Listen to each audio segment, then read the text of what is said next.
Good evening, Warriors, and welcome into another home edition of the R&R Sports Report. Yes, we should be in the studio. School's still going, but neither of us are 100%. I am like 20% right now, which is bad because I have 3 basketball games to call this week. So we're doing it from home, trying to stay as rested as possible. We'll try to keep the energy up as much as we can. But my name is Randy Isbell. Over there is Robert Hagan, who held the fort down with our good friend Brian last week. I appreciate you guys for doing that show. While I had a basketball game, Robert, how's it going? Good, man. It just you and I have been talking schedule this week and trying to get messages out to Clarkson teams, trying to figure out what we're looking at and what you're looking at. A Vista tournament coming up Yep. already in just over 30 days. We'll have our champion for Vista, so there's lots of stuff going on everywhere. It's all coming up far too fast. That's for sure. Basketball is in full bloom now. As some of the boys basketball teams in Idaho got started yesterday, more of them get going today. I know Clarkson schools get going this week. So it's here. We are into the winter season of sports, especially in the high school areas. And now we'll just have even more to cover. We'll do our best to do that for you. Speaking of sports that we don't usually give a lot of airtime to, but it's a special event. The World Cup is going on right now in the United States. So we're actually moving on to the round of 16. Robert, did you watch game 3 of the group stage? It was kind of nice. So I was able to get on and watch from about minute 51, I think is where I was at. I just got to lunch, and so I was able to watch the entire last almost 50 minutes of it as it went into the 100-minute mark, but didn't get to see the goal. But hey, lucky to come away with that. Iran had a great chance in the 98th minute there, as everything I saw there in the second half seemed to be in Iran's front part of the field. There was not many opportunities for USA down in their end of the field. Yeah, obviously neither of us are huge soccer people. But I have now watched all 3 of these games for the US. So that's just something I've noticed, especially in this game. The entire first half was in the US section, as Iran with a tie would have advanced. So they were just trying to make sure they didn't give up a goal. And then the moment the US got a goal, then everything flipped and Iran was starting to push and the USA were trying to defend. And I don't understand that. It's like playing prevent defense in the third quarter of an NFL game. You get that second goal and you almost lock the whole thing up, and then you can go into your prevent. But both teams, and this is just kind of the way soccer works, it's you're playing for the result that you need and not much more, unless you're England and you're just crushing the other 2 teams not named the US in your group and you're moving on. But it was still fun to see, even though the US tied 1-1 and then tied 0-0 and then 1-1 nothing, so they're not showing the world that soccer has a lot of scoring in it. What I do like about soccer, and especially the World Cup, is that all the stakes that are involved, and how every single time, because there's not a lot of scoring, that a ball gets anywhere near the scoring area, you kind of sit up in your seat going, is this the time that they're going to score? Now, there's a couple set plays that will get it done, and there's some that just the perfect bounce or the perfect rebound will land on a foot of an attacker, and that will be your goal. And it actually kind of keeps things interesting, even though there's not a lot of scoring. What I thought, just in the little bit that I watched there today, first of all, them making the World Cup after not making it the last time they played, I want to say 2016, is that correct? Last time they played 2016, 2017. Yeah. But the big thing for me is I forget what it is. Yeah, the official, watching this game, the official kind of let them play, and there was a few times a few of the Iran players, even a few of the U.S. team guys, I would have thought would have gotten a yellow card nope, just called a regular penalty and just moved on. They He even let them play.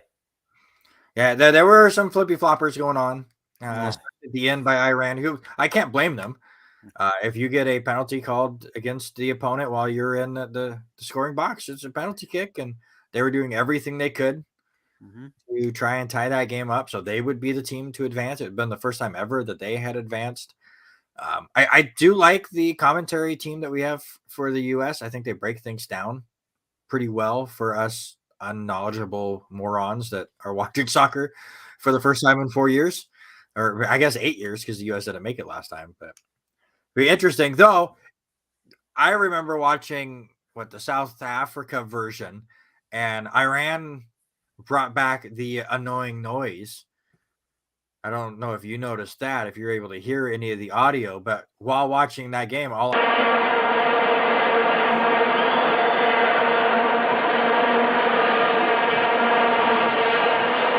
Pleasant Hornet sound playing. And this is how soccer is right now. This is the World Cup. Yeah, it was one of those. It was one of those games that it was just crazy. You can't hear anything, No. but when and the more I've thought about it, I guess soccer is the world's game. That is their Yeah. game, and it always will be. I think, but it was just nuts. But you talk about those guys that had the call, and they wonderful announcers. I mean, wasn't too out of reach. He did. I want to try. I'm trying to remember what the guy's name was that is doing the calling, but I mean, he's almost a couple of times caught himself. It's like you got to get that ball out of there, clear it out. And I mean, he's trying to coach him up from the inside of Right. it. So it was kind of fun to see that side of it. But They're very homerish, but yeah, that's okay for but this scenario. it's like I told you though. Saturday for me, and we'll talk about it later. I send you my pictures of my Saturday morning. Mhm. I set up my TV and I tried to watch the World Cup. Well, I couldn't find it, and so I loaded it up on Peacock, which Peacock has been playing all of the games, which is awesome. Mhm. But it was all in Spanish, Yep. and I forgot that the World Cup happened to be on Fox, and so I had to jump back over and watch them play on Mhm. Fox, but turn off Peacock. But it's totally different trying to listen to those guys in Spanish. It was quite funny watching the Yeah. calls. Speaking of Saturday, the U.S. will play again on Saturday in the round of 16 when they take on the Netherlands. Unfortunately, it's at 7 a.m. on Saturday, so an early wake-up call if you want to check that out. But hopefully, they can win another one and just continue to try to make their deepest run in the World Cup they've ever done. Let's get into the real football, not this worldwide football. Let's talk football.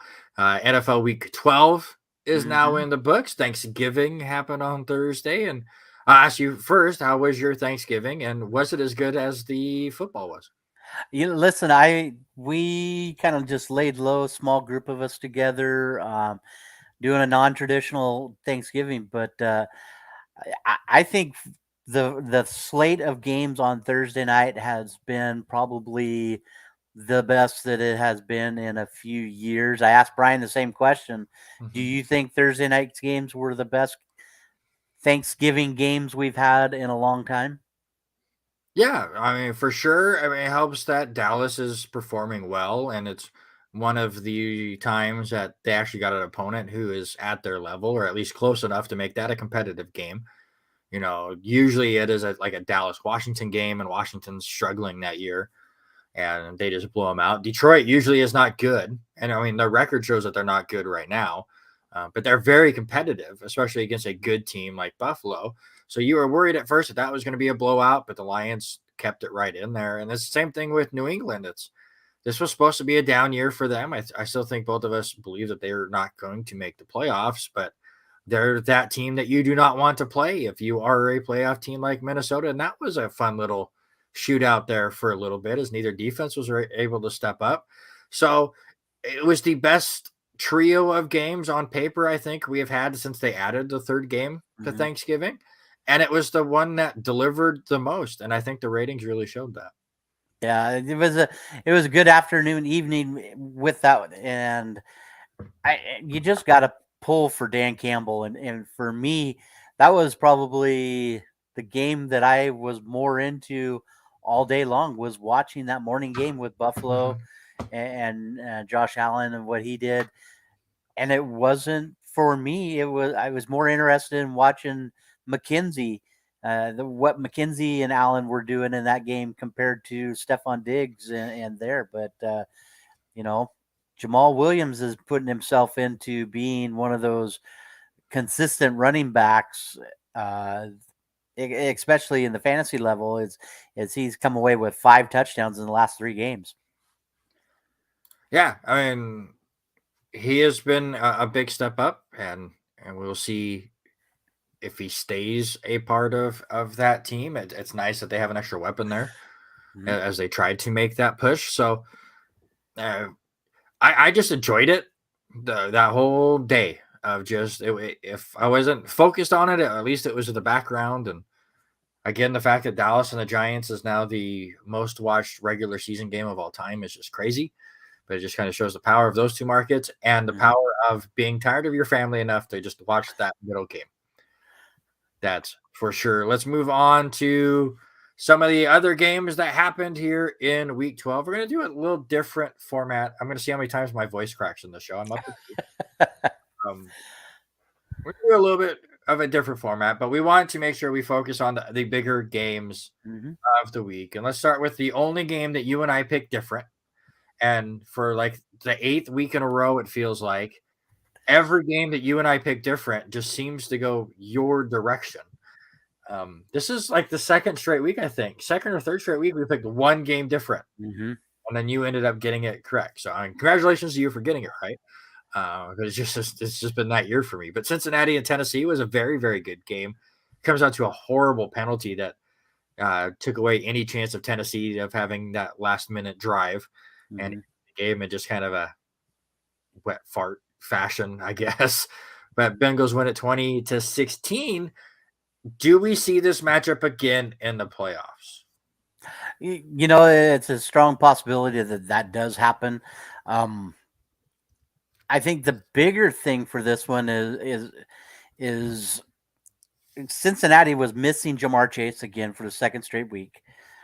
Cincinnati also holds Derrick Henry to just 38 yards rushing. His last 100-yard rushing game was against the Chiefs 3 weeks ago. So I mean, I think there's a strong possibility this could easily be one of those matchups that we see in the wild card round. Well, especially if we'll get to your team. But if Baltimore turns things around and wins that division, there's a good possibility that Cincinnati is battling with either Buffalo or Miami for that top wild card spot. And that top wild card would most likely face Tennessee, who will have the worst record, I believe, out of the division winners. So we could see this in the wild card round. And honestly, if I'm any of those wild card teams, Tennessee's the team I want to play. It is showing here coming down the stretch here that Tennessee needs A.J. Brown. You know, that trade, which we were all shocked by, has really hurt them as they have turned it around. They struggled at the beginning of the year. But teams like Cincinnati or that have good run defenses could just key on him and say, he's not beating us. We're going to put an extra person in the box. We're going to send 2 people at him at all times and make sure that we limit his rushing. And then we're going to make Tannehill beat us. And Tannehill just does not have that talent, and he doesn't have the talent at the wide receivers to do it. And that's what's kind of concerning. We still got 6 games left, you know, and you look at everybody in that division, they've all had their bye and in that AFC South. So, you know, 6 games left. Right now, Tennessee's got a 3-game lead on the Colts. So and the Colts have a bye. Colts have a bye week still. They had their tie. Yeah. I forgot they had their tie. But you look at that. I don't think anybody in that division catches Tennessee. No, I mean, and so with that, I'll pull a U and look at their schedule, and they got a tough game at Philadelphia this upcoming week. Jaguars are a little feisty, but not too scary. Same thing with the Chargers. And they get the Texans. That's an easy win. Cowboys will be a fun one just after Christmas. And then the Jaguars again. Honestly, they go 3-3. Nobody's going to go 6-0 and catch them. Right. That's all they have to do is 3-3 to easily lock it up. They could win a division winning just one of these games, the way the Colts are looking. And I think the magic number is actually is one, and any one of those, I think it's going to be good enough to move this club on. Mm-hmm. I think what boils down to whether or not we see this matchup again is how healthy is Jamar Chase going to be, and will Cincinnati get Joe Mixon back at a decent time? Pirine has been okay. I mean, nothing spectacular to jump out at, but when you're missing Joe Mixon, you're missing Jamar Chase. You know, Burrow's got to look other places. T. Higgins had a great game with this one, but how often is T. Higgins going to be that guy that is going to be the main weapon for Joe Burrow? And I believe Chase is back next week, so he'll have plenty of time to kind of get his footing. Obviously, Cincinnati is in a very tight race with your Baltimore Ravens, who lose to the Jacksonville Jaguars 28-27. And I'm pretty sure we'll have to go back to our chat on Facebook when we were going through our picks. I want to say I almost told you I took Jacksonville, just mostly because I knew you were not going to take Jacksonville, and I'm trying to catch up, and I got too chicken, and now I wish I did. But what is going on with your Baltimore Ravens and their inability to close out a game? And that's the big thing is, again, another loss, giving up a fourth quarter lead. The fourth loss, that has happened with that on. But you come down, Gus Edwards finally gets back in, makes a costly fumble in that one. And, you can't blame the weather or anything like that just because you saw lightning strikes. Yeah, it rained a little bit, but nothing farther on in there. But, it boils down to the off coverage that Baltimore likes to run in defense in the fourth quarter. So, but with that being said, though, Zay Taylor and Trevor Lawrence looked really good. Marvin Jones, 2 big receptions. They just outplayed them in the last. But the big thing for me is the rushing game. We keep relying on Lamar Jackson, and and the whole focus on that. But when your guys, Kenyon Drake and Gus Edwards is rushing the ball and only get 73 yards compared to Lamar basically scramble. I think he only had 4 or 5 designed play calls where he rushed the ball. Everything else was all scramble drill to end up getting, 80 plus yards in that game. And they can't keep doing that. So we have a month and a half before the end of the regular season. But my question to you is, on January 8th, when Baltimore travels to Cincinnati, will that week 18 game be for the division? The way things are going right now, I would think it's probably going to boil down to it, yes. Am I dumb to take the Denver Broncos as my loser pick that they're playing your Baltimore Ravens?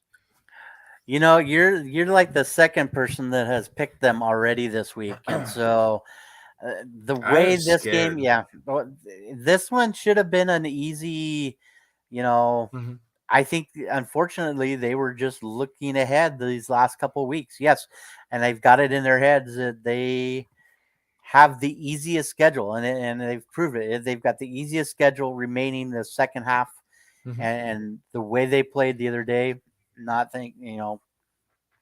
they've got to get J.K. Dobbins back. They've got to get them, but also you've got a rookie center right now, and they keep bouncing people around on the line so much. They've got to get some consistency on the offensive line. Let's move on to 2 teams that are trying to hold on to playoff hopes. One team I think is just about done with their loss, and the other one is still holding on to hope. The Chargers with a nice victory against the Cardinals 25-24. Herbert has 3 touchdowns, but the key play of the game is the 2-point conversion at the end. Yeah, 100%. He was like, go for the win. That's the main thing there. Again, that boils down to Herbert. I think is getting a lot more reps with these guys, and he is looking like he's going to be that quarterback taking the next step. What is he now? 3 years in, and third year, I believe. Yeah, and he's looking more and more like a 5, 6 year, 7 year guy already. The way he's played this game and managing the game, so could be the new head coach. There's a lot of things with that one. Yeah, that's the thing he did a lot last year, was taking a lot of gambles. He kind of backed off a little bit to start the year, but it's nice to see him going back to his normal style. It works out here, keeps him 1 game out of the playoffs right now.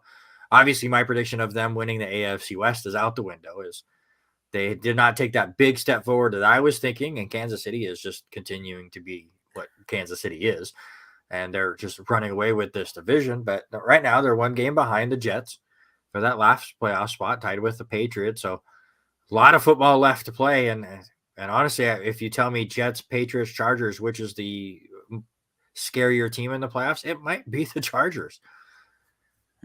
It easily could be with that one. For me, I want to get your opinion on this, and I was thinking about it a lot today. Okay. And we keep looking at the relationship with Kingsbury, the relationship with Murray. Can you see ownership moving away after, even with giving Murray all that money? Do you see one of them, or do you see at least one of them moving on, whether it's Kingsbury or moving? If one's moving, it's Kingsbury. They put in all that money for their quarterback. Usually in this case, if it's a quarterback or head coach, it's easier to move the head coach than it is your quarterback. So, yes, I think if they move off of somebody, it will be Kingsbury. I think they give it 1 more year. But this was not the year that they were expecting. It's kind of the year I think you and I were expecting from this team.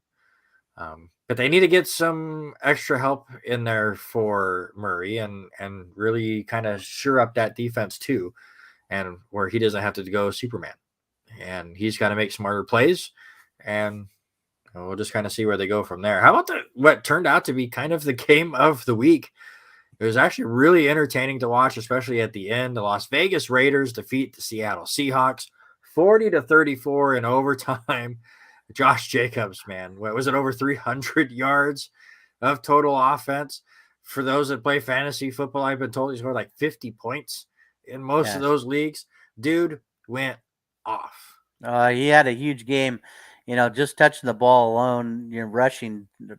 We know 86 of it came from the last play of the game, but 33 carries, 229, 2 touchdowns. He's that guy that I think what everybody in Vegas was hoping he could do and be a consistent guy. Even before the 86, he was already, 150 with rushing against a somewhat decent defense for, Seattle Seahawks. So for them to give up that many yards to him, it's just shocking. But did it give you memories of watching him of Bo Jackson running his big run? No, of course not.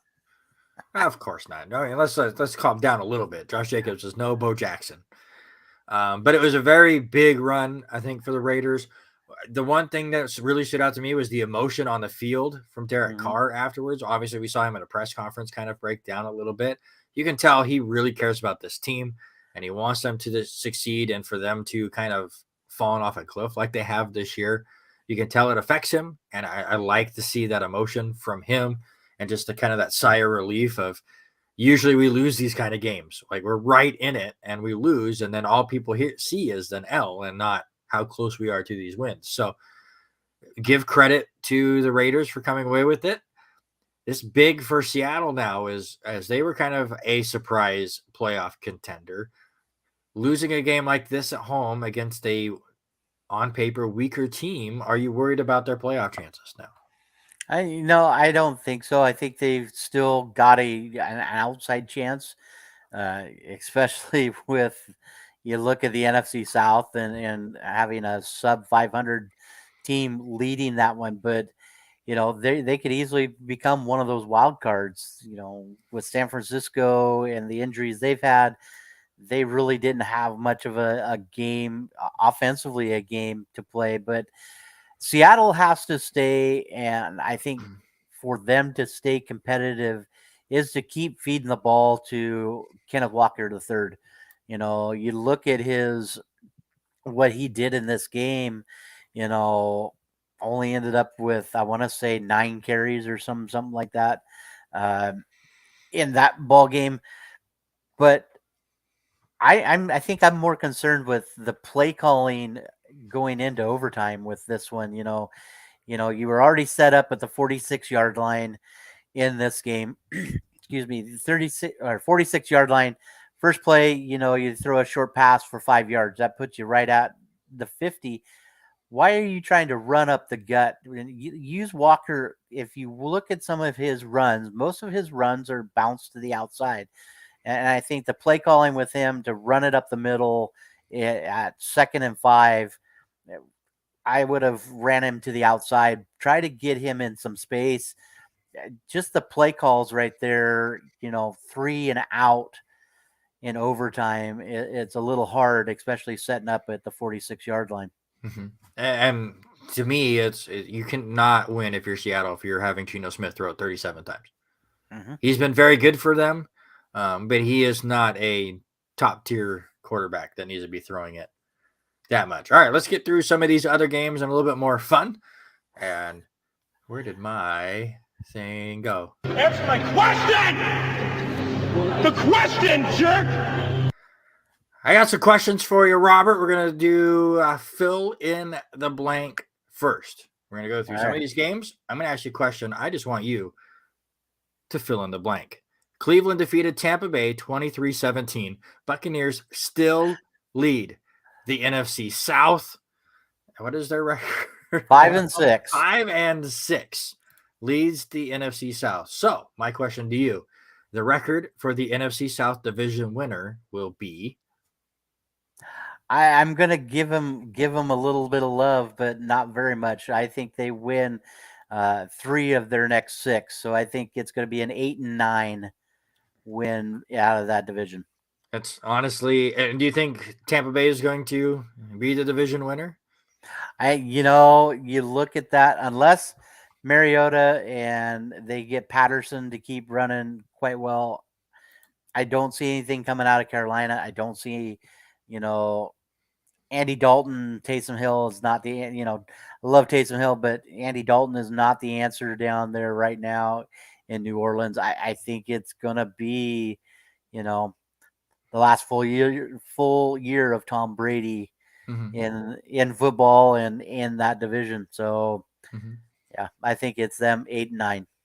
Record-wise, it's horrible, but Monday night's interesting with the Buccaneers and Saints, as there's a lot of playoff implications in that one. But yeah, 49ers on that schedule, Bengals on that schedule, but Cardinals, Panthers, Falcons also on it. 3-3 is conservative. I'll let them go 4-2. I'll let Tampa Bay finish above 500 and calm things down. They will go 9-8. No worries, Robert. You have not missed the Kansas City talk, so you're just right on time. Miami defeated Houston 30-15.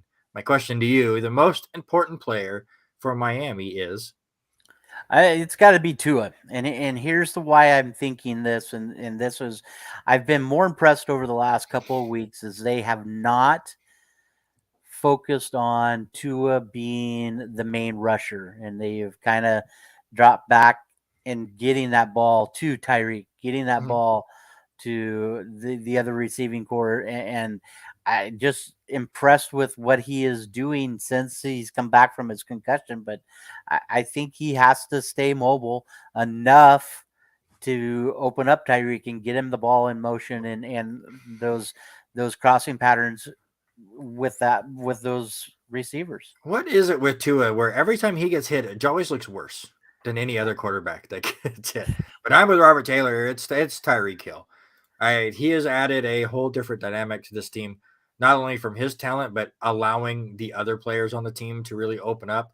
Waddle now has a little bit more space to play with. The running backs, especially Jeff Wilson now, has a little bit less to work in the box. So that's why the running game, I think, is going on.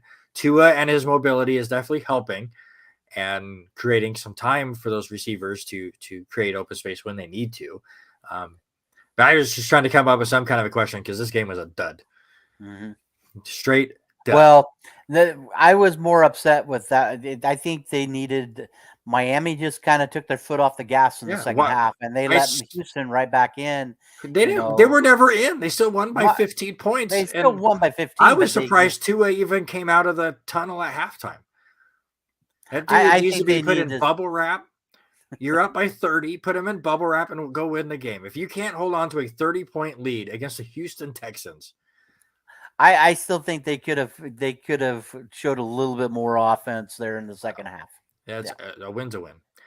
How about my New York Jets doing what they were supposed to do against another backup quarterback? How many backup quarterbacks have the Jets now played? I am very worried that it's all smoke and mirrors on defense, but I'm still buying in. But my question to you, fill in the blank. Mike White was blank versus the Bears. I'm going to say efficient. I think he did really well with what he was dealing with weather-wise and with, things going on. It just seemed like that game was lots of crazy things happening pre-game and, with Justin Fields not playing and then Simeon not playing. I think Mike White looked really good. He looked good in the thing last season when he had the one start. He had more than one start. Everyone keeps forgetting that. He had one good start and then was garbage. So and that's the thing. I think he could be quite efficient. I mean, he only missed 6 passes out of all of his targets, so ended up 3 touchdowns, a really good QBR rating. I think he was. I think efficient is the main word there. I think Mike White has earned himself at least 2 more starts. He has 2 very difficult games coming up, but he should start both of them, if not at least 3, just from this performance. But I just want everyone to calm down because it is the Chicago Bears defense who is banged up as well. And it was a pouring rain, and both of the Garrett Wilson touchdowns was on a defender falling over. So this is just a Jets fan trying to pump the brakes a little bit. Yes, he was a game manager, and that's where I'm at. My fill in the blank, Mike White was quick on the draw against the Chicago Bears, and that's what Zach Wilson was not.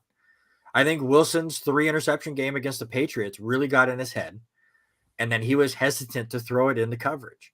So then he would pump fake and then run around and try to play hero ball. Mike White on Sunday dropped back 3 steps, threw it to his receiver. If his first target wasn't there, he knew his tight end was in a check down spot. If that wasn't there, one of his running backs was there. Mike White last year, I want to say threw like 60-70% of his passes to the running backs. He's not afraid to check down. And with that defense you have with New York and a pretty good running game, even though players just keep dropping from the running back crew, and I still don't know why James Robinson was a healthy scratch for that game, they're getting things done, and that's what you need as a game manager, just to hit the short stuff, and it worked out really well for them. Speaking of quarterbacks in relief, Sunday Night Football was entertaining, but I don't think ever in doubt. And then Aaron Rodgers goes out with a rib injury, and the Eagles win that one 40-33. But my question to you, Jordan Love looked blank in relief. I'm going to put the word, and I'm using this term very loosely, and I mean extremely loosely, but he looked promising, promising that he's going to be an average quarterback in years to come. I mean, he's not going to be that guy, and I don't think he's ever going to be that elite word quarterback, but he looked like he handled business there in the fourth quarter, but all he's going to be is probably mediocre. Yeah, I put adequate for mine. Yes, he had that one big pass to Christian Watson, which kind of bulks his stats. Christian Watson did most of the work on that play. But we will see. I believe that Aaron Rodgers should sit the rest of the season, and let's just see what you have with Jordan Love. And either you can move Jordan Love, or you can move Aaron Rodgers at the end of the season, or realize that Jordan Love just is not it, and look somewhere else towards the future. But you need to figure it out. Your season's done, and it is time for them to move on. Last one here for this one. Monday Night Football, Pittsburgh at Indianapolis, and Matt Ryan. When's it that great? And poor Jeff Saturday, his time management there in that last 2 minutes was a bit rough. But my question to you is: the starting quarterback on week 1 for the Colts is blank, or for next season? Sorry, week 1 of 2023 is blank. You know, we could go a lot of different ways with this. There's a lot of free agents coming into the 2023 season. You don't know what's going to happen with Jimmy G out in San Francisco, Trey Lance. Jimmy G's proven that he's still got it. Tom Brady is a free agent at the end of the year. Daniel Jones, you think, is going to be a free agent at the end of the year. You know, and then you get the 2 quarterbacks in Carolina that could be it. For me, and this is going to sound funny, but give me Teddy Bridgewater. I think Teddy Bridgewater. He doesn't need to be on all 32 teams. I think, and that's the thing. I think Teddy Bridgewater is a little bit better fit in that offensive lineup. I mean, it can't get any worse than Matt Ryan, with Matt Ryan way he has played the last couple of years in Atlanta. But I don't think Teddy Bridgewater wants to sit behind Tua much longer. Yeah, and Teddy Bridgewater is old enough to be that kind of quarterback that Indianapolis is looking at. He's they 29. Like the older quarterbacks. Yeah, he's 29 years old. So, I mean, you know, I think it would be a good fit spot for him. I went with Sam Darnold. I think he looked okay against Denver. We're not going to talk much about that game. We'll talk about it here in a second. But glad that he's getting that extra chance there with the Panthers. Obviously, they have a bunch of quarterbacks that just none of them are working there. So some of them will have to move on, and I think that could be an interesting spot for the other name that, you know, there's a lot of names if you look at contracts that are free agents in 2023, and I'm going to throw this name out, and it's just because he only signed a 1-year deal. Now Deshaun Watson comes back. Oh God, nobody wants him. I'm so sad he's still coming back. Do you see? Does Brissett? He did not sign a 1-year deal. Who? Watson signed a huge deal. No. Brissett. Oh, Brissett. Gotcha. Does Brissett go back to Indianapolis? That's an interesting one. But because, you know, you look at him, he only signed a 1-year deal to be in Cleveland.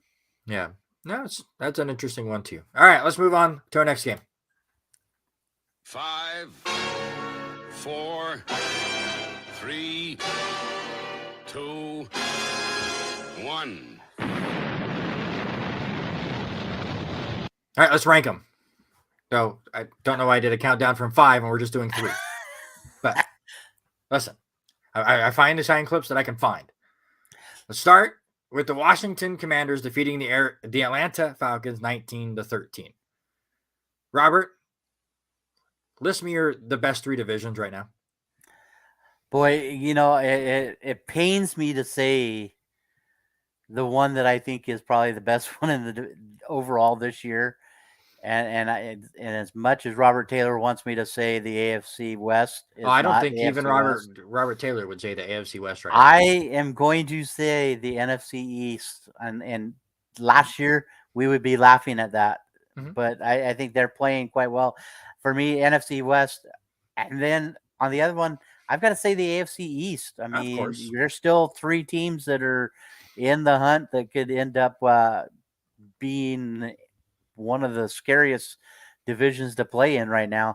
And then I'm going to take the other one. It's going to boil down to Baltimore and Cincinnati in the final spot for the playoff picture. And I think that's it. I think I would put them probably 3rd right now behind both East conferences. For the most part, I'm going to agree with you. NFC East, obviously, because all 4 teams right now would make the playoffs. And right now, Washington, who is last in that division, is possibly playing the best out of those 4 teams in the last 2, 3, 4 weeks. I still don't fully believe in the Giants, but they continue to find ways to win different games. Obviously, they lost to Dallas, but that's just a divisional matchup. AFC East, I think, is second because Miami and Buffalo are really the first 2 teams you think of right now that have any chance to really stand up to Kansas City. Though right now, I would think the Chiefs would beat both of those teams, especially the way Josh Allen has been playing the last couple of weeks. Jets have been a huge surprise, and the Patriots just continue to find weird ways to win games for the most part. They kept in there with Minnesota, and while they're out of the playoffs right now, they're definitely in the hunt. And the third division is the SEC because no other division in the NFL is good. The rest of them are so garbage. I mean, the closest is the AFC North because you have 2 good teams, which is better than any other division out there. But it's just a mess right now. It's so weird that we thought the 2 East divisions were going to be the laughing stock of the league, and they're the 2 most interesting divisions right now. I agree 100%. I think the big one, and for me, and I'm not throwing shade out there, but is the AFC West. I think that division this year has just imploded. Yeah, with the AFC West won the offseason, and none of it worked. Yeah, we'll get to it. I mean, especially with Carr and what the expectations he was supposed to have there in Vegas. I think that's tough to see. Let's actually get to it right now. Carolina defeated Denver 23-10. This was Brian's game to watch. What is Brian watching? But my question to you, because who cares about this game? This game is garbage. But what are the 3 worst trades in NFL history? I think the biggest one for me has to be when Herschel Walker went to Minnesota. And in moving in that one, Robert Taylor, Wilson, laugh, 100%. I think one of the 2 other big ones has to be the Saints, and with them giving up 8 picks in the 1999 to get Ricky Williams, who had one decent year in but New you know Orleans. What? That trade worked out for us because we got to see Mike Ditka in a wig. I guess so. And the other one, and I'm not bashing, with it being rivalry week this last week and the Cougars, but listen, as much as Ryan Leaf was in college, he was not in the NFL whatsoever. And for them to trade with Arizona, move up basically 1 spot to make sure that they got Ryan Leaf, you almost were sure as Peyton Manning was the number 1, but Arizona really lost in that one too. So I think that's probably a big one. I mean, we can have revisionist history, but I don't really think Peyton Manning was a lock at 1 at the time. Maybe it's because we live in the Northwest and we were very much surrounded by Ryan Leaf mania up here. Oh, yeah. And all the local papers were 100% based around Leaf, but I always got the feeling that it could have been pretty interesting. And Leaf, there was a chance Leaf could have went to Indy. So I think, honestly, San Diego did the right move as, giving up everything for one of these 2 can't miss quarterbacks. Unfortunately, they did not do a psych test on Ryan Leaf, and he was not ready for that stage. I'm so glad he has turned his life around. Oh, yeah. Laugh about it and work around it and is doing great things in the world of sports, but he was just not ready for that platform. And I'm waiting for Robert Taylor to put one more on here because he's stealing all of mine. But Russell Wilson, to me, this is the reason why I asked this question. Denver gave up a bunch to get a quarterback that his successor over there in Seattle is doing better than him. Geno Smith, who was laughed out of New York twice, is doing better than what Russell Wilson is doing at Denver. And that team is just a complete shell of what it was last year. I'm with you with the Herschel Walker trade, mostly because it created a Dallas dynasty. And that could have been Minnesota doing exactly that. And I'm right there with Robert. The Trubisky trade still boggles my mind. The same situation as the Chargers. They basically move up to 1 spot to get their guy, but none of us thought Mitchell Trubisky was the guy. Now, I didn't know much about Patrick Mahomes, who was also in this draft, and give credit to Robert Taylor. He was on board with him the moment the Chiefs drafted him. But that trade, even if Trubisky kind of worked, just baffled me to absolute no end. Let's run through these last two a little bit faster here, but Kansas City does defeat the LA Rams 26-10, another one of those games. And luckily for me, this was my loser pick game. And that was usually that's when what should be obvious does not become obvious, but it stayed obvious. Travis Kelce continues to shell out. So just give me your top 3 tight ends in NFL history. For me, there's pretty much no doubt the number one guy, and that's probably Tony Gonzalez, and he one of the best to ever play that position. I've been back and forth with this one, but I'm gonna put Gronk number 2, and then I'm going to put Shannon Sharp number 3. The only reason I'm putting Shannon Sharp is all of these guys have retired. That's the only reason that I'm putting these 3 in this list. Is Shannon Sharp played quite well for both Denver, played for Baltimore, was the leader for a long time, those couple of years in Baltimore. He put up the huge numbers. So, and especially with John Elway too, what he did there. So, Tony Gonzalez, hand down, probably the best tight end. Again, I mostly agree with you. Tony G is my number 1 tight end. He was just the go-to receiver, especially at his time with Atlanta. Rob Gronkowski, I really felt like he revolutionized that position as the go-to red zone target. And somebody else who I think is revolutionizing, that's a great attempt at that word, Randy, revolutionizing the position again is Travis Kelce.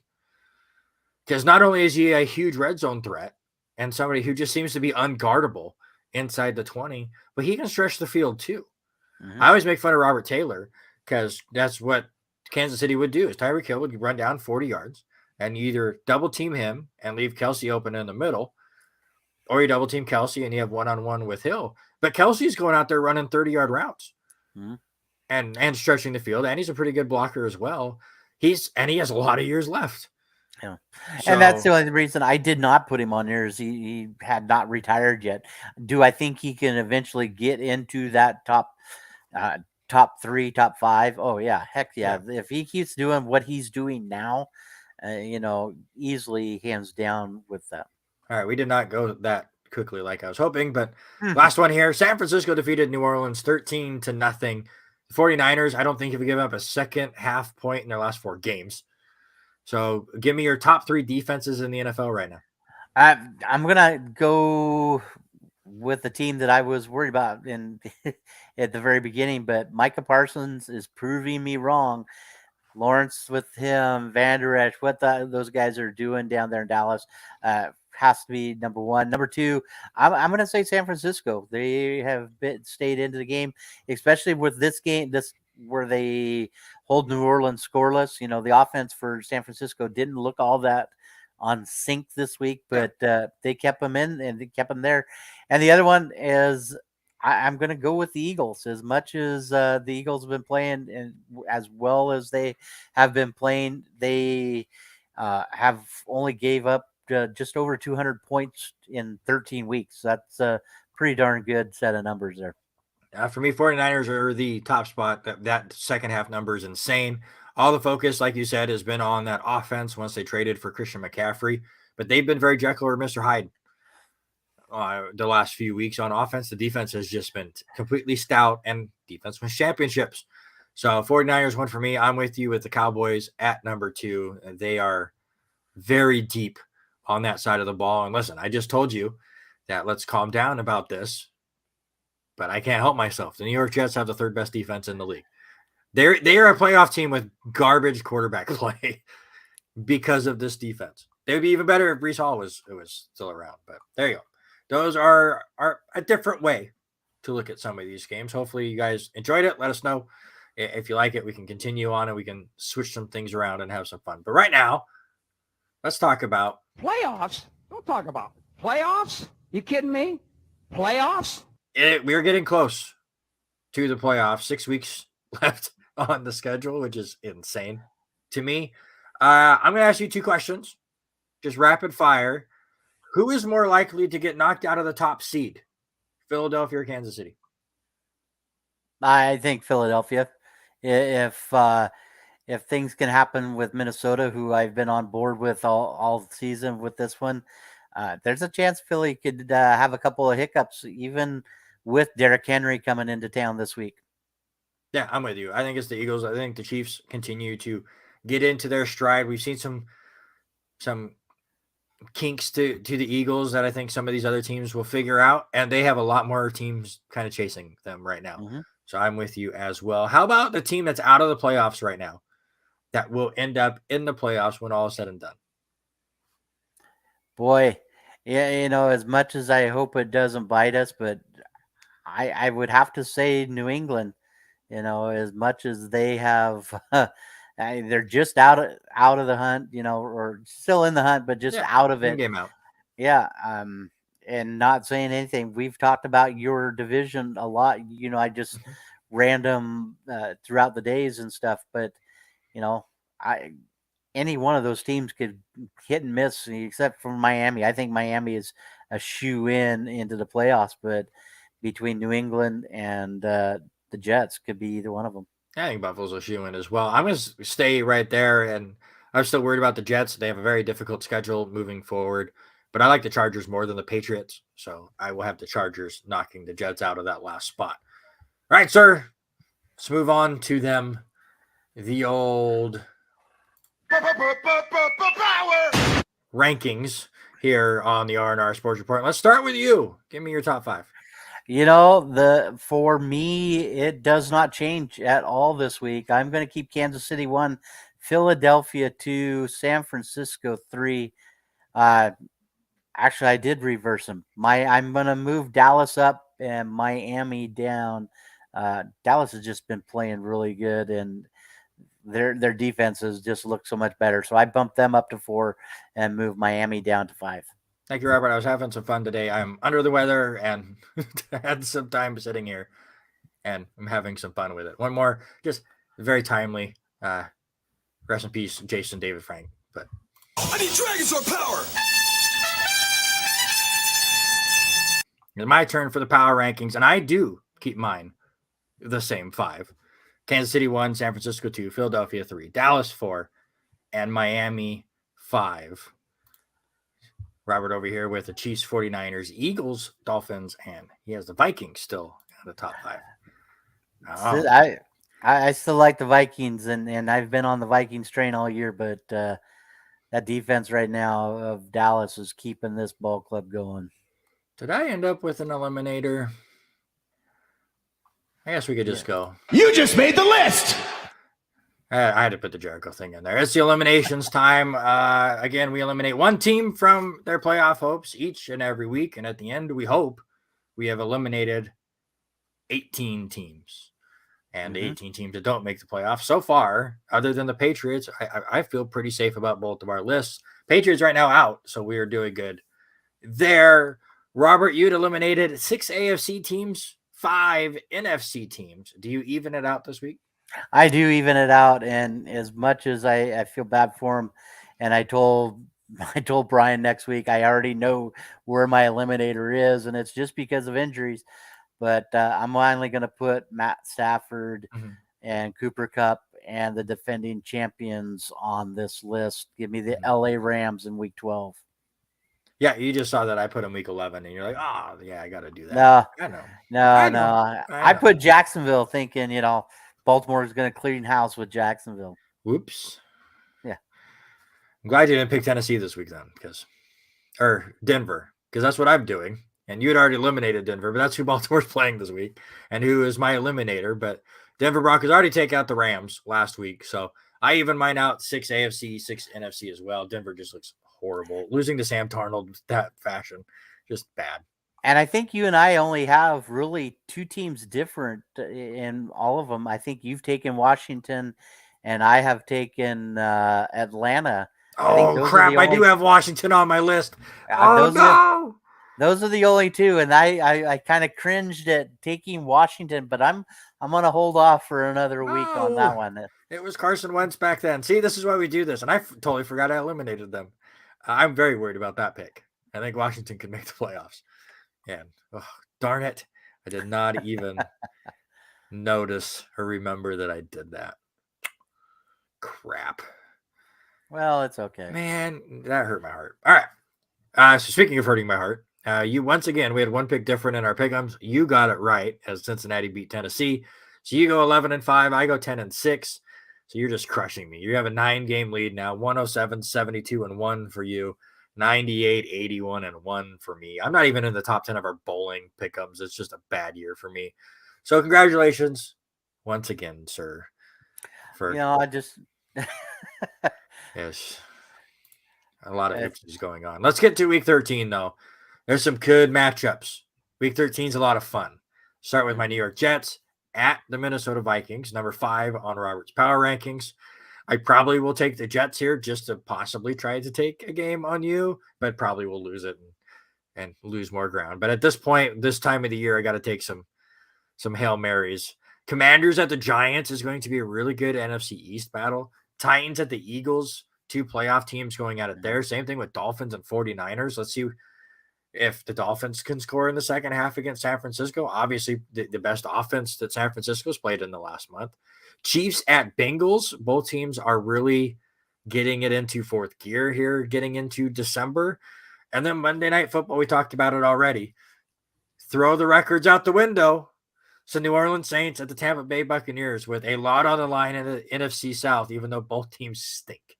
Yeah, it is a great week to watch football, and even, and I hate to say it, even the Thursday night game is going to be a game that will be interesting with it being in New England, the way Mac Jones has been playing. But for me, I think the must-see game this week is what can Tua do on the road in San Francisco? Yeah, there's like I said, is that your game to watch? That's my game of the watch this week. Yeah, obviously I have to go homer with mine, and New York Jets and Minnesota Vikings. I'll be watching a lot of that, and I'm praying that a week from today, I can come on this show and say, You like that? You like that? I hope so. I hope I can say that.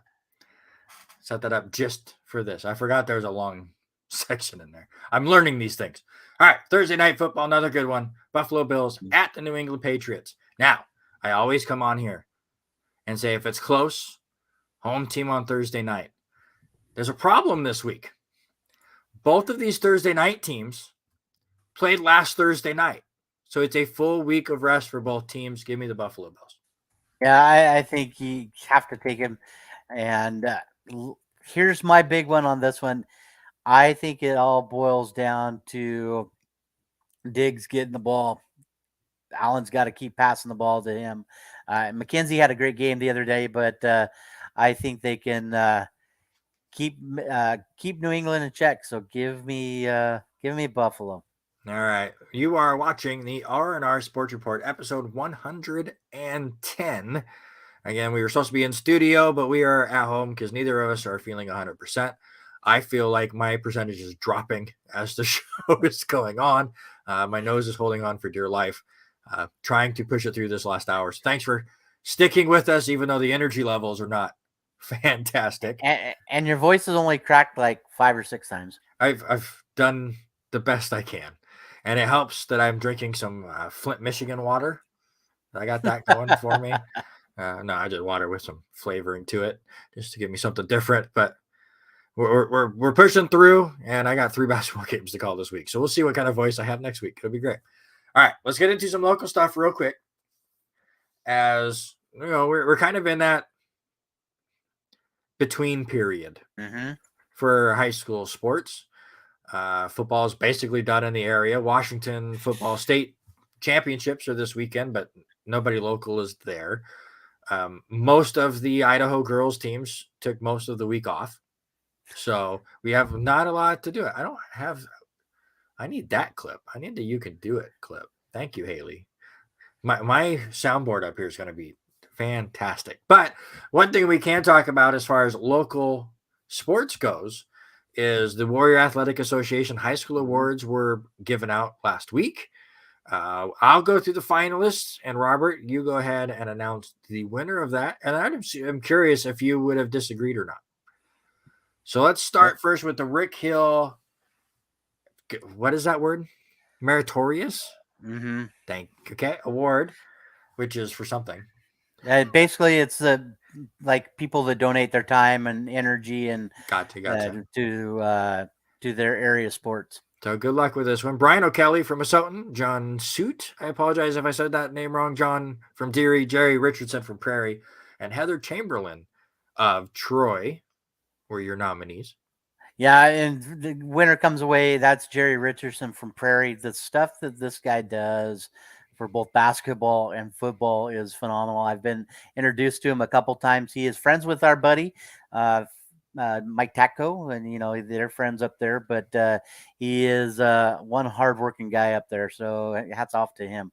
How about Coach of the Year? And surprised by one omission on here, but Zane Hobart from Kendrick. This does not count their undefeated season that they just went through, but last year's state title run. Paula Casebolt from Logos Cross Country, Dean Butterfield from Potlatch Softball, and Travis House from Troy Baseball.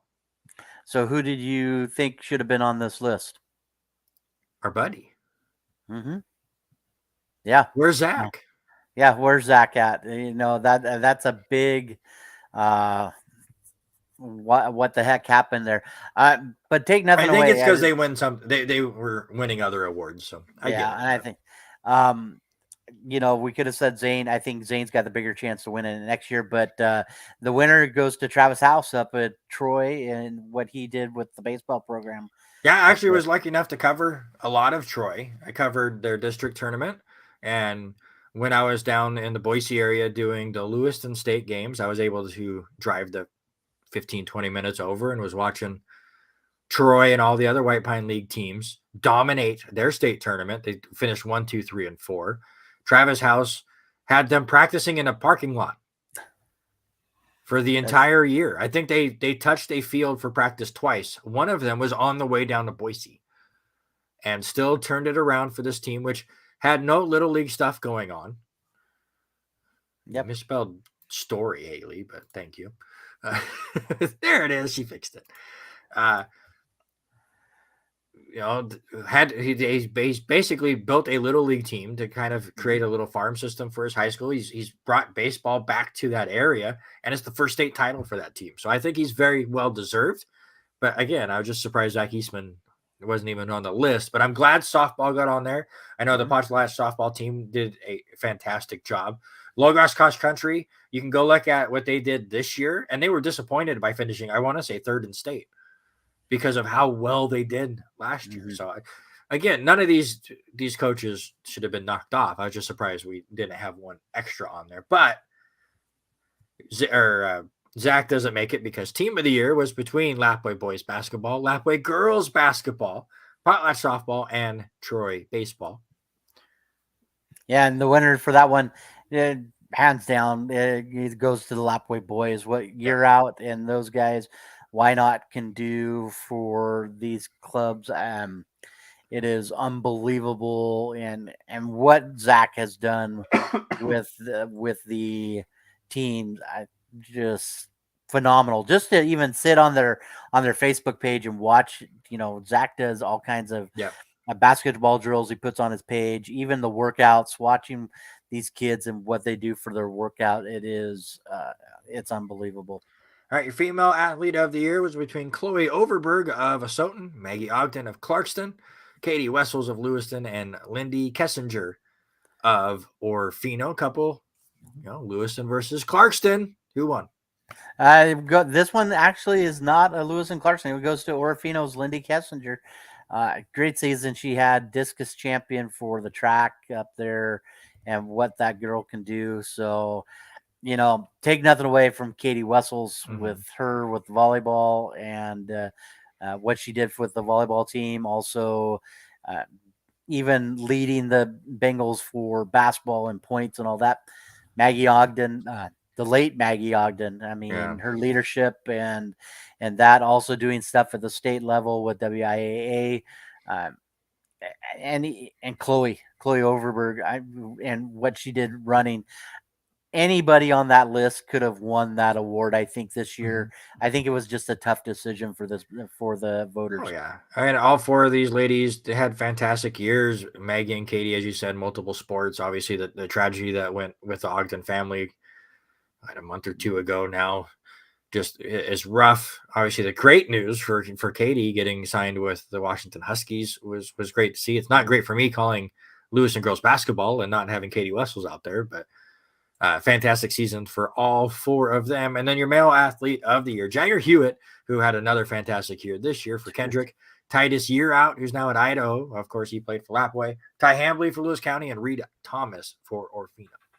Yeah, and kind of a no-brainer for this one. It goes to Titus Year Out. What he is doing, what he did for this ball club was unbelievable. The numbers he was consistently putting up, and I want to say he was averaging close to 30 points a game for this basketball team. So, great job by Titus. And the sad thing is, with Titus leaving, I don't think that team gets worse. I think they're good. You look at Case. Why not? Case has been being scouted by some D1 teams. So, I mean, he's got a big chance of going to the next level college-wise to make a big difference. So yeah, and then you and I will be living at the college here in a couple weeks for the Avista tournament, and always fun to watch the Lapway teams go at it against some of the 5A schools that we will have there. It's gonna be a lot of fun. Lewis and Clarkston there. Yes, sir. I wanna say I thought I saw something that Zach posted yesterday. I believe, aren't they traveling over they're traveling somewhere weekend? for a to take Nike on tournament. Linden. Yeah, Taking on Linden, a 2A school for Washington. Their football program is unbelievable. Their basketball program just as well. Them with North Kitsap. So it's going to be an interesting weekend for these guys. Yeah, absolutely. See, I mean, he always tests them out before league play, and they stood up to the challenge last year. See what they could do on even bigger challenges this upcoming year. Let's move on to college football. It was a big rivalry week. Some big upsets. Oregon State knocking out Oregon. Michigan crushing Ohio State. Our picks, by the way, for college football, horrendous. You had so many opportunities to pass me in that pick 'em. And you just were nice enough to just copy my picks last week, and we stayed dead even. So we'll get to those here in a little bit. What was the biggest game that stood out to you? I got to watch a lot of different games this weekend with all of them. You kind of bummed with Idaho losing to Southeast Louisiana and all that. But for me, I think it's got to be Texas A&M. As much as I want to say Michigan, Ohio State, I dislike Ohio State. I think it's Texas A&M against LSU. LSU had the chance to move up the rankings and all that, and they just did not play up to their standards against a Jimbo Fisher team. Yeah, I agree. And I'm actually going to pick the Idaho game. I watched a good amount of that second half. I wish I could have. Got home from work. Commentary was actually pretty decent for that coverage. Come down to a missed field goal late in the game. Idaho held in there, made a couple too many mistakes, a couple turnovers there in the second half. But go read Trevor Pixley's article in the Tuesday paper, the Lewiston Tribune. He breaks it down. That offense, almost all of it's coming back. You're a little worried about the offensive line, a little worried about the defense, but I think they're creating a new culture in Idaho that we have not seen in 20 years. Yeah, I think the new coaching staff has just been phenomenal. I had a chance to go up there and tour campus here a couple months ago, and to see the head coach come out, shaking hands, talking with people, intermingling. That hasn't been seen up on that campus in a lot of years. So I think it's just, like you said, it's a whole new energy up there, and what this group of guys can do. All right, let's move back to the FCS as they came out with their new playoff rankings earlier today. And honestly, I'm not surprised.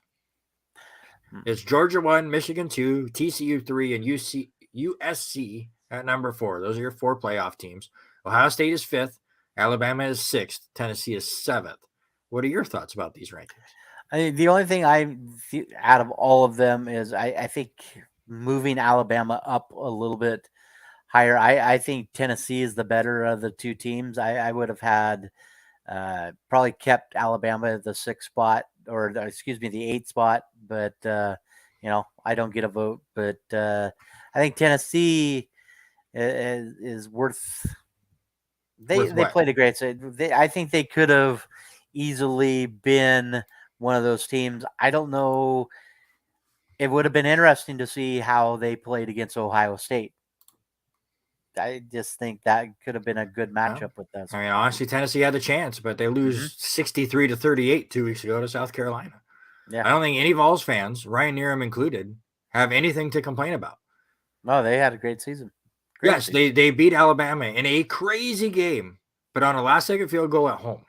Mm-hmm. So for those that are out there going, oh, it's head-to-head, college football is different. You played it at home, and you snuck out a win. That does not mean you are a better team than Alabama. You just snuck away with a win. And congratulations to you. You then got smoked by South Carolina. It wasn't even close. The same thing goes for LSU. They have no chance. To me, Ohio State, that was their playoff game against Michigan. Their second half was atrocious. Them being 5 is a little shocking, but yes, they only have the 1 loss. I am now hoping that Georgia, Michigan, TCU, and USC all win their conference title games, and we have no drama.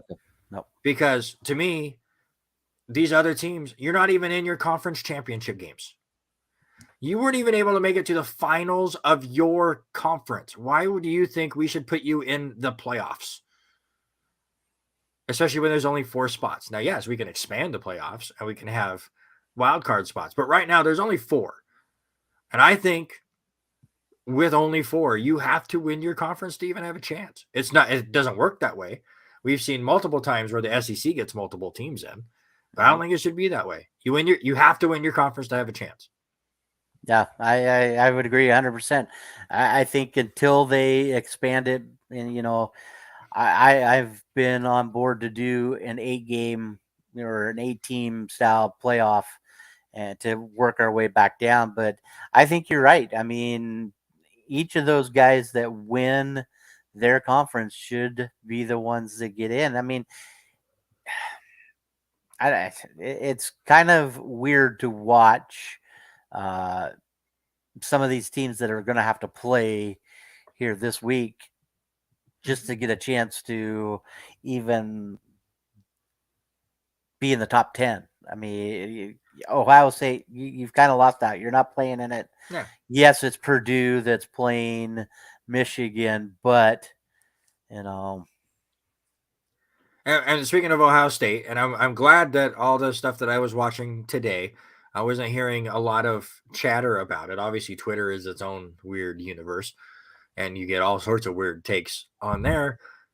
But I don't think Ohio State has any kind of a case at all to pass USC.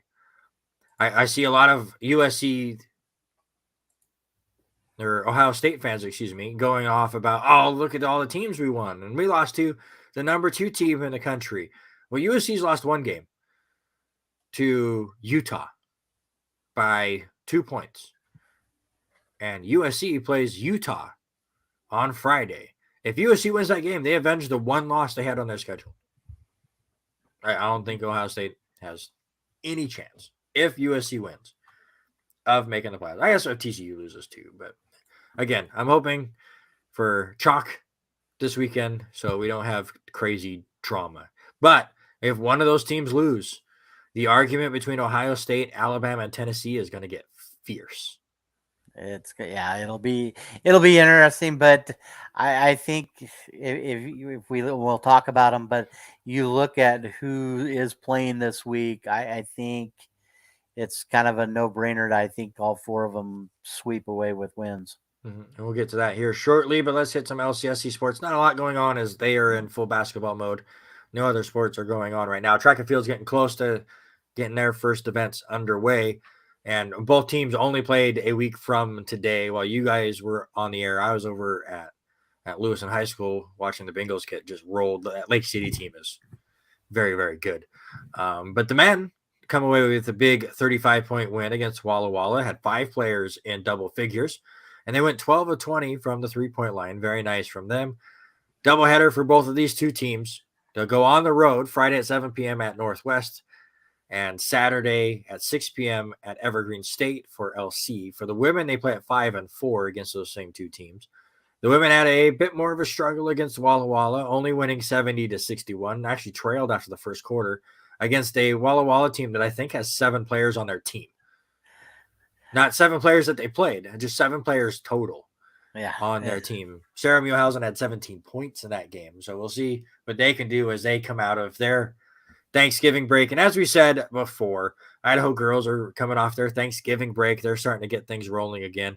Idaho boys and Washington teams tipping off this week. So we're going to have a lot more to talk about locally next week.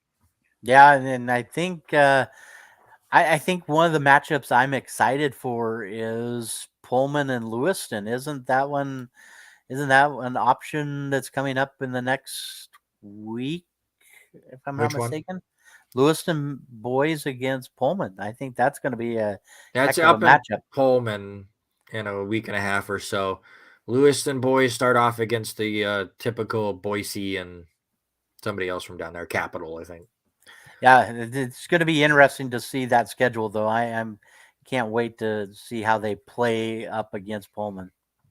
All right, so you are crushing me in the NFL pick'em. But here in the high school and college pick'em, we have come down to our final week. Obviously, there's going to be the Army-Navy game next week, but this is our last week. Have you seen the uniforms that Army is going to wear? Oh, I will send you a picture. But obviously, high school is done after this week. Idaho's been done. Washington will finish up this weekend. And with all the conference tournaments, we're going to get ready for bowl season. We will do a bowl pick'em as well. You have made a fantastic comeback. I was crushing you in these. And over the last couple weeks, you are only 1 pick behind. But luckily for me, the last 2 weeks, you have sucked just as bad as me. We both went 7-9. Congratulations to Brian going 11-5 in relief for us. I get credit for that, right?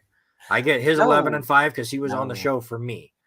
But he was at my house doing it, so I guess that's the plus. All right, sorry, Brian. Yeah. Luckily, as I told you, I have a 125-point lead on Brian, as he only has 11 correct. I have 136. So we got 16 games left to pick. 6 high school, 10 college. I have a 1-game lead. And do you know why I have a 1-game lead? I'm better than you, and you know it. I think you should have played that when I have my NFL picks there. Hey, I'm not going to play anything good for you. If I played that for you, it would be. If you were to look up all-time bonehead plays, it would be a bonehead play by me. All right, so let's get into it. 6 state championships on the line on the state of Washington. Let's start with the 1B title against the number 2 seed, Neah Bay, and the number 5 seed, Liberty Bell. I'm going to go with Neah Bay. They've only allowed double-digit points in 2 games this year. Their opener and then in the semifinal. Now, Liberty Bell could make this really interesting as they've scored 70 or more points in 4 games this year. So this is going to be a tough offense to slow down. But championship game, give me the defense over the offense. Give me Neah Bay. Yeah, that's the big thing with Neah Bay is where I think the number 5 seed just kind of snuck in a little bit in that Liberty Bell. Yeah, 11-2 there, but I think the defense, you're 100%. They've only allowed 85 points total, so give me Neah Bay. All right, what about the 2B state championship? The top 2 seeds made it all the way through. The 1 seed Napavine and the 2 seed Okanagan. How you say it? All right, what do you got? I'm going to take Okanagan in this one. I think they're just going to be That's not what you Or wrote. no, Napavine. I'm going to switch it because Brian. That's right. Because Brian and I talked about Okanagan and who they played last week. So I think I'm going to go with the Napavine there in this game. All right, that's what you have wrote down as Napavine. Yep. So we will stick with that. And I am also going with Napavine. Listen, you want to talk about a team that is crushing teams. We talked about Kendrick and their ridiculous run that they had in Idaho. How about Napavine, where they won every single game by at least 40 points? They had 2 games where they won exactly by 40 points. They won on their opener against Adna 40-0, and then they defeated is it PL Willapa Valley? Is that how you say that? Mm-hmm. Yeah. On September 23rd, that was a 46-6 win. Willapa Valley ended up being the 3 seed in this tournament. They also lost in the finals last year, so they're trying to bounce back from that. Okanagan does have a good offense from what I have been able to see, just stats-wise. They scored over 40 points in 8 straight, but I'm with you. Give me Napavine. 1A state championship. See if we can find a different one here, but I don't know about this one. Number 1 seed Royal, who has won back-to-back state championships, against the number 10 seed Mount Baker. Very cool story. And there's been a ton of upsets in this thing. Mount Baker themselves beat the 7 seed, the 2 seed, and the 3 seed just to get here. But give me Royal to win 3 straight championships. Yeah, you look at it, 9-4 on the season for Mount Baker. It's just interesting. But you and I've talked, and even with the big boys, you get a team that can hold their own and only allow 79 points in this one. I think Royal hold on and make it 3 straight. All right, 2A state championship, number 1 Linden, who you talked about, versus number 3 North Kitsap. Who you got? And for me, they've been the number 1 team all year, and they are the toughest team in the state. I would even put these guys against even the 4A teams of Lake Stevens. I would put Linden in the one of the top in the high school. So give me Linden on this one.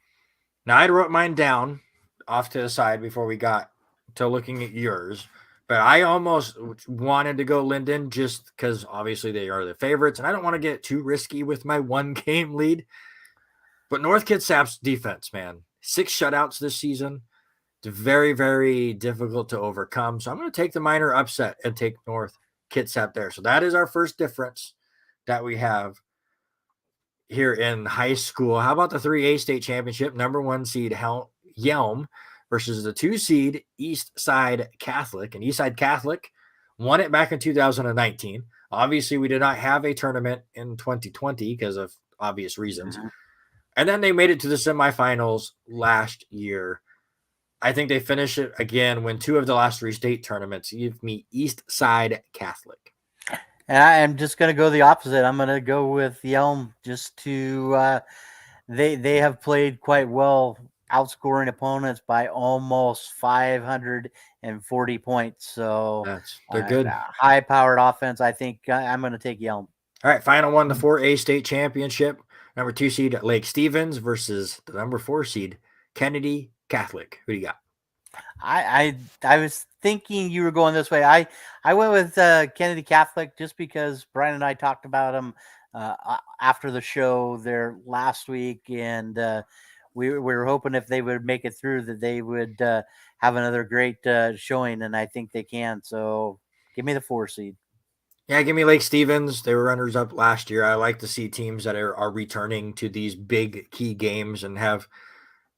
You have to think a lot of those players that have been in this situation before. Mm-hmm. They scored 40 or more points in 10 straight games. So give me Lake Stevens here. So we picked 3 of the 6 games different. Could keep it interesting for sure. Let's get to the college football. And all of these games are conference championship games. Right. So a lot on the line for these teams. But first off, the Conference USA Championship on Friday. It's North Texas versus UTSA. It's a really good one. Back in October, UTSA won at home 31-27. They went undefeated in conference play, but it was that close matchup that almost made me take the upset. But I will stick with UTSA. Yeah, University of Texas, San Antonio, I think, is going to walk all over North Texas in this one. It is like you said, Friday afternoon game on CBS, and I think it's them all day long. Pac-12 championship, Utah versus USC on Friday at 5 p.m. Utah did win the first game at home. I think USC comes out and blows the doors off of them.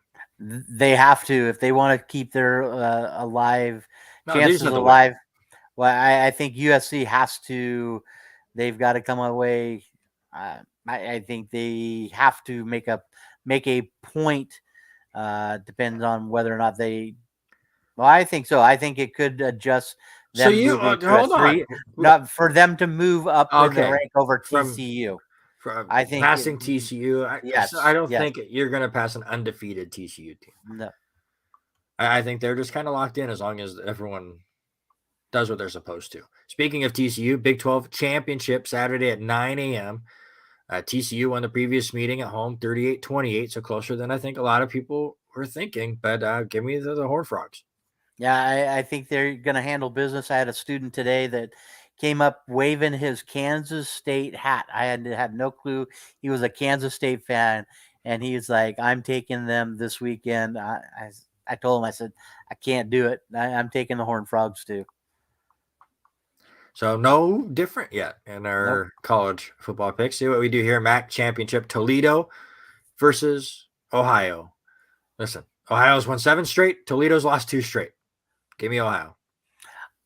You know what? I was coin flipping this one back and forth. The only reason I go with Ohio is it's a home game for them. Mm-hmm. So that's the only reason. So give me Ohio.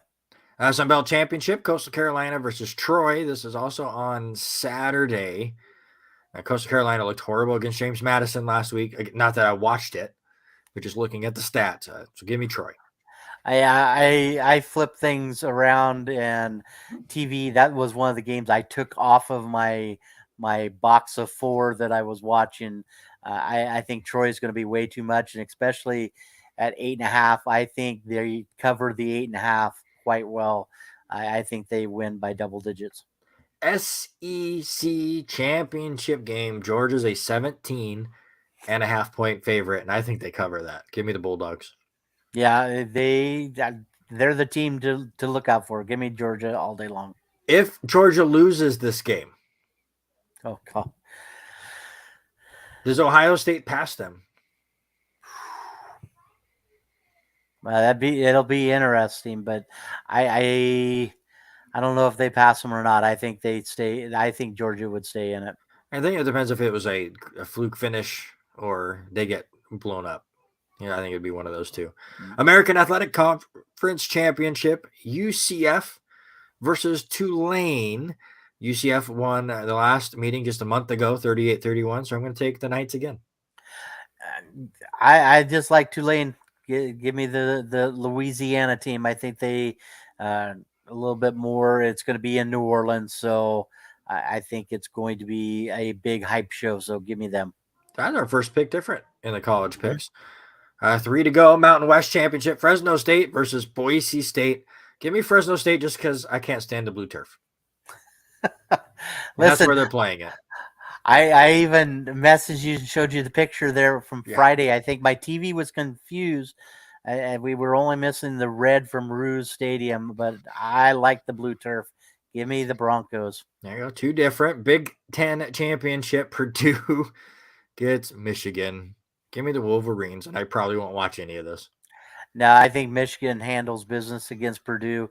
I think Purdue's already ready for basketball season, so give me Michigan. ACC Championship, Clemson versus North Carolina. Carolina's already in the basketball season. Give me Clemson. Mm-hmm. Yeah, Clemson all day with that one. So I don't think I think they're going to end up winning by double digits also, even though it is a 7.5 point favorite. All right, so that will do it. Those are our final 16 picks. 6 different. Was it 6? I think that's what we had different, right? 5 different. 5 different. 5 there. Yeah, 2 college and 3 high school. We will see where it ends up. Most likely it'll be a tie. And that'll be sad. Then we'll have to pick Army Navy just to break the tie, I guess. I don't know. We'll get into it. Let's talk some Major League Baseball. The winter meetings are coming up very soon. And that is when I believe everything is going to go insane. I believe by the end of the winter meetings, Aaron Judge will be signed. I'm hoping it's with the Yankees, but I believe by the end of the winter meetings, Judge will be signed somewhere, and then a lot of these other free agents will start going to other teams. Do you agree or disagree? I think it's going to get even crazier. I think I think he wants to get wrapped up and done. Aaron Judge get done quicker, so Yeah. I think a lot of moves are going to happen in this one. Now, Jose Abreu was a big move that has happened so far. He signs with the Houston Astros for 3 years. That short porch in left field is going to be pretty nice for that right-handed swing, don't you think? Yeah, it would be nice to see. I think he has to have probably. I'm just trying to rack my back. Probably the prettiest swing now. Yeah. Sure. It's a decent. Yeah. There's an I Aaron think he's Judge one. out there. Aaron Judge has a very pretty swing. There's a lot of fundamental people with their swings that I love just watching. Jose Abreu is just a big boy. Mm-hmm. And nothing wrong with that. Heimer Candelario goes to the Nationals. Mike Clevenger goes to the White Sox. Carlos Santana, who is 103 years old, goes to the Pittsburgh Pirates. Angels trade for Hunter Renfroe from Milwaukee for a couple of pieces. And a couple of injury news is Bryce Harper is going to have Tommy John surgery. So he might not even be back till after the All-Star break. And I would believe only in a DH capacity for the rest of that year. Yeah, with everything that I've read and seen with all of that, I think he'd be lucky to even field a ball in the 2023 season.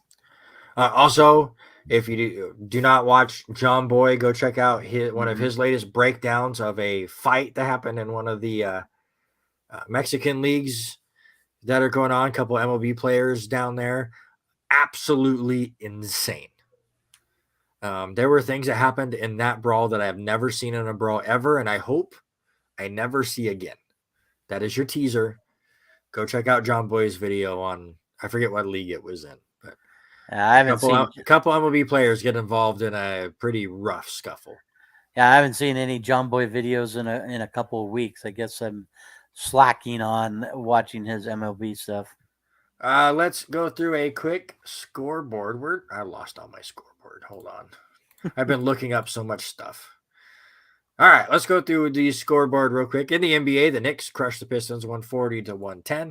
Mavericks with a big win against the Warriors 116-113. And the Clippers and Trailblazers are in the first quarter. Trailblazers just took the lead as I was getting ready to read it. They now lead 24-22 on the ice. Oh, the good old hockey game is the best game you can name. And the best game you can name is the good old hockey game. I don't know. I find that one funny. Bruins are 19-3 on the year as they beat the Lightning 3-1. Sharks beat the Canadiens 4-0. Hurricanes over the Penguins 3-2. Flyers over the Islanders 3-1. And going on right now in overtime, Ducks against the Predators are tied at 1. Jets are leading the Avalanche, crushing the Avalanche, I should say, 4-0. Flames lead the Panthers 4-2. Capitals lead the Canucks 2-1. And you know what happens here in mere moments? The Kraken play? Release the Kraken! The Kraken, who are 13-5-3, take on the Los Angeles Kings. I'm having fun with these buttons, and I'm going to add so much more. You guys are going to get so sick of me. Ranked action in college basketball for the women. They are all done. UCLA made it difficult on number 1 South Carolina, but the Gamecocks win that one 73-64. Iowa State easily handled SIU Edwardsville 93-43, and LSU defeated Southeast Louisiana 63-55. And in the men's side, bit more games today as Kentucky beat Bellarmine 60-41. This is why I do not care about college basketball until January, February. I know Gonzaga is playing good teams, but it doesn't matter. Maryland is 7-0 as they beat Louisville 79-54. I don't know if you've been paying attention. I have not, because I just saw this for the first time. Do you know what Louisville's record is right now? I do not offhand. 0-7. Ooh. This used to be a good basketball program. Not anymore. Speaking of a good basketball program that's not anymore, Syracuse is 3-4 as they lost to Illinois 73-44. Number 1 ranked Houston, we will talk about that in a moment, are crushing Norfolk State 100-52. Marquette with a big upset over Baylor. Marquette winning 96-70 over the 6th ranked Bears. And going on right now, the number 3 team in the country, Virginia, is losing to Michigan 45-34. They just started the second half. And nearing the end of the first half, number 24 ranked San Diego State is up over UC Irvine 24-17. There's your scoreboard. And now I need a cough. So go, you talk. Yeah. So I did go and find the uniform, and I want to share this to you. I want you to give me your take on Cool. That's Army's football uniform that they will play and use next week against the Army Navy. I actually like that. I think it's a cool uniform. Those are fancy, and I'm sure Navy will look just as sweet when they come out. I need to test something now that you've messed it up. I messed it up. Can you still hear my buttons? Nope. I knew you messed it up. I didn't touch it. Oh, I did. You shared the screen. I did. I did. Dude. Can you hear it now? God, I told you messed up. One thing I did not play before basketball, because we don't talk basketball on this show, but this will be our basketball opener for the remainder of the season. Basketball, gimme the ball because I'm gonna dunk it! Basketball, gimme the ball because I'm gonna dunk it! Yeah! There you go. That'll be our basketball. Maybe we have to talk more basketball just to get that sound clip in. Yeah. Have you been watching any of this stuff? I've watched a little bit of Gonzaga play this last week. Yeah, they've come away with some big losses, but they 2-1 against Purdue the other day. Purdue looks really, really good. And there are other losses. They come from against Texas, 2 big teams. This is the first time that Gonzaga is out of the top 10 since 2018. So it's crazy to see that. But you know what? It's like you're saying, it's early in the season. Who would have figured that Kelvin Sampson's Houston Cougars would be 6-0 and walking away with 45 of the first place votes? But like we said, we're 3 weeks in, 4 weeks in, and this it's too early to be judging any of those. So again, it's good to see some of these bigger teams playing each other just to kind of get that competition. But I'm not taking anything away from any of these matchups because teams will be much different down the line as some of their younger players get more iterated in. I know my dad's losing his mind with Gonzaga, or now they don't look that good, and then they go out and win by 30, and then they lose to Purdue, and then they look horrible again. And and I was talking let it all kind of play out a little bit. I was talking to somebody the other day about that, and they kept saying, Gonzaga is a good team as long as they play teams on the West Coast. I'm like, well, how's that? They said, well, every time they play a team from the East Coast, they just get totally crushed. Well, you realize that they play 80% of their games are already on the West Coast, and and they've made the national championship game twice in the last few years. It's not like they're not beating some of these teams. It's just the weird overreaction to Gonzaga fans who are a great story in a small school that can and has become a powerhouse, but they've not won a championship ever. And everyone thinks that they should win the championship every year. It's just they continue to go crazy. And I know there's a lot of talks of Gonzaga going to the Big 12 in basketball. And my first thought was, when Mark Few retires, is the Big 12 even going to want Gonzaga? Mm-hmm.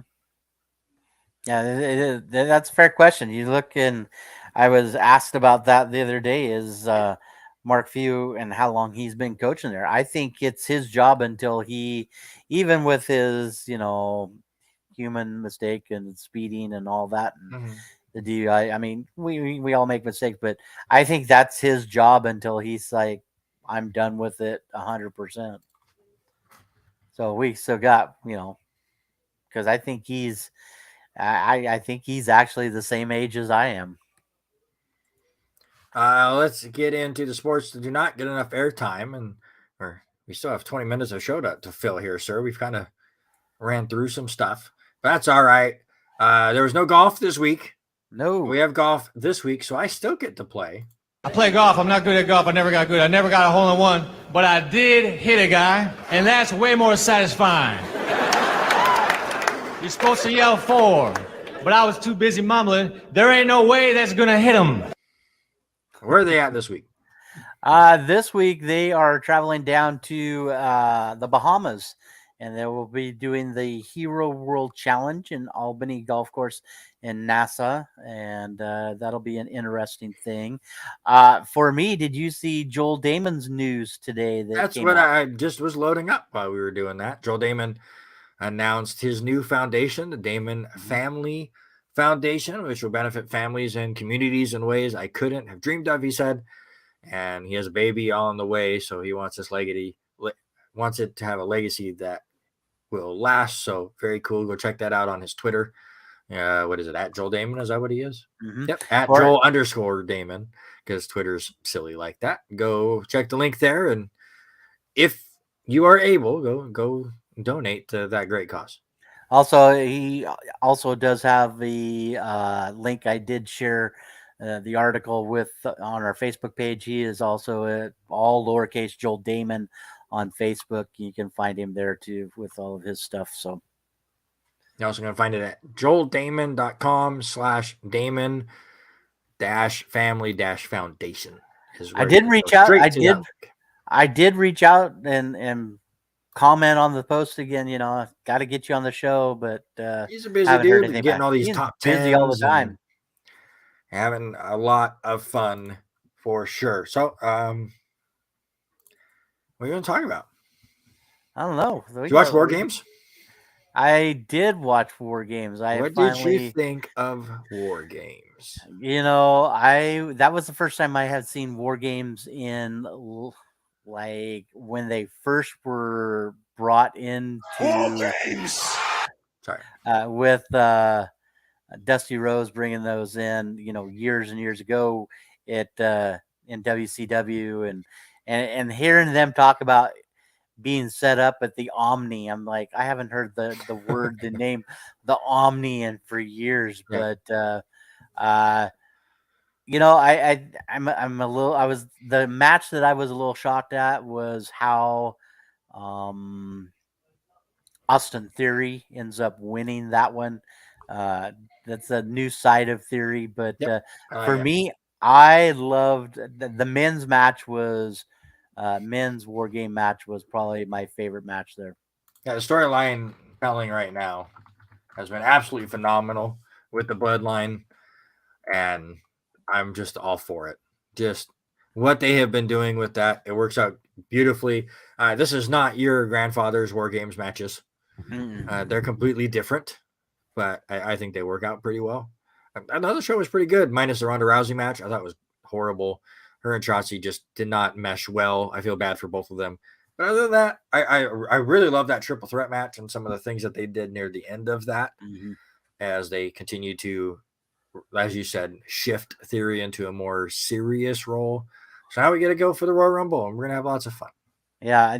The other match that I thought stood out quite well was Finn Balor and AJ Styles. I think their match went pretty well, and with AJ coming away with a win, and you see him standing, in the middle of the ring, pointing at him at the end of the match. It's like, I used to love you, and yeah, I think that feud is going to be growing even more over the next. It ends soon. I mean, they can never have a bad match, but it wasn't one of their best ones. I mean, it was all right, but I like the show.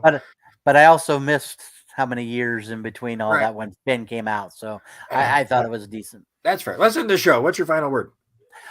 For me, it's got to be championship It's time for championship week. We got championship high school football in Washington, championship college conference play this week. So I'm going with that. For me, it's close. I have to close this pick'em thing down because I'm not winning the NFL one. So I have to close our pick'ems. So all these championships that we'll be watching over the weekend, hopefully the 5 that we had different go my way. So we're going to end this one a little bit short, which I think for both of us is probably I'm okay for the best. Usually we have too much stuff to talk about, but with all the high school stuff kind of having that week off, I think I should have spread out the NFL even more.